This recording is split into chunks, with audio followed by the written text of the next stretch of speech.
महाराणा प्रताप चौक ते bus stand व महाराणा प्रताप ते लहुजी साळवे चौकापर्यंत कांधारकर आता रस्त्यावर मोकळा श्वास घेणार आहेत। नगर परिषद प्रशासनाने केलेल्या धडक कारवाईमुळे कांधारकरांनी प्रशासनाचे आभार मानले।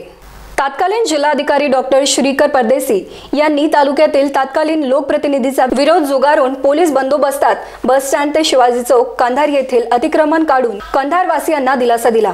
त्यानंतर अनेकांनी आपले अतिक्रमित बास्तान रस्त्यावर मांडले, त्यामुळे शहरवासियांच्या अडचणीत वाढ झाली।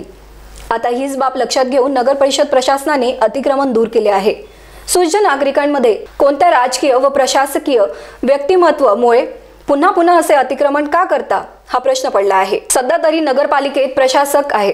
प्रशासनाने अतिक्रमण काढल्याने हे मोकळे रस्ते किती दिवस अबाधित राहतात हे पुन्हा अतिक्रमणासाठी हापापलेली मंडळी अतिक्रमण करतात याचे उत्तर येणारा काळच देईल। Rajratna Gaikwad, star Maharashtra news, Nanded.